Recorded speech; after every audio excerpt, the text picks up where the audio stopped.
Pakistan's Chief of Defence Staff, Field Marshal Azam Munir, has made a statement that is ringing alarm bells beyond his country's borders.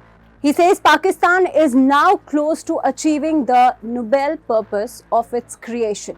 That line is not casual. It is loaded with history, ideology and intent.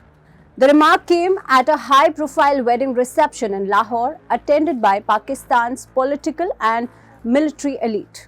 Speaking to a Pakistani newspaper, Munir said Pakistan was created in the name of Islam and has now reached a moment where it can fulfill that founding purpose. He attributed this moment to divine blessings and said Pakistan's status in the Islamic world is rising.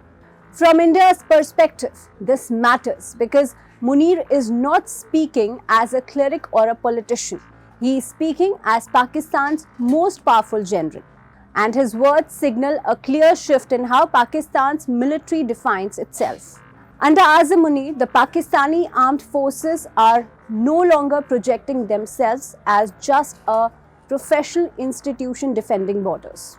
They are increasingly presenting themselves as guardians of Islam. Religion is no longer in the background, it is front and center. Munir is a Hafiz-e-Quran. He openly blends faith with command. Since taking over, military language has changed. Insurgents are no longer just rebels, they are branded as religious deviants. Terms like Fitna al-Khawarij and Fitna al-Hindustan are now used, casting enemies as heterics and Indian proxies. Munir has also been explicit about Pakistan's ideological roots. He repeatedly invokes the two-nation theory. He says Muslims and Hindus are fundamentally different civilizations.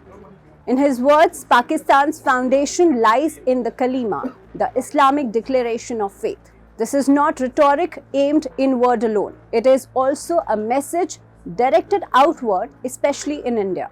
So what does Munir mean when he says Pakistan is close to achieving its purpose?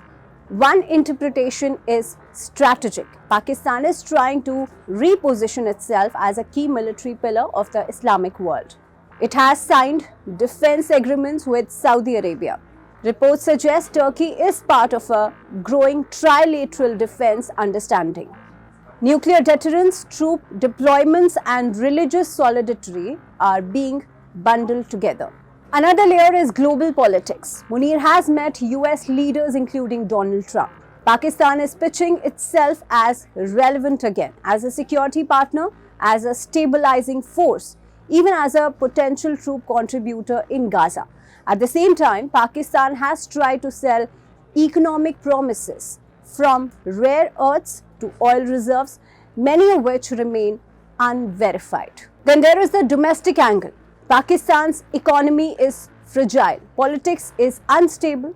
By wrapping military's role in religion, Munir creates a unifying narrative.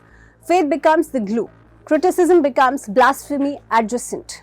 Opposition becomes anti-ideological. For India, the implications are very serious.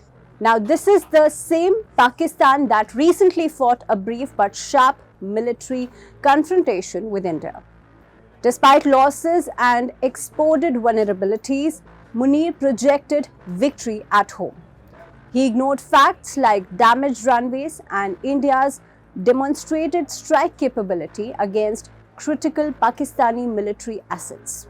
When a military leader frames national purpose in religious and civilizational terms, it narrows space for restraint. It hardens positions. It justifies confrontation as destiny. Munir's Pakistan is not just asserting sovereignty, it is asserting ideology. For New Delhi, this is not unfamiliar territory. India has dealt with ideological Pakistan before.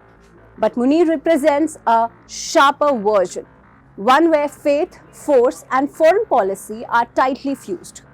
So when Azam Munir says Pakistan is close to achieving the purpose of its creation, India hears more than optimism.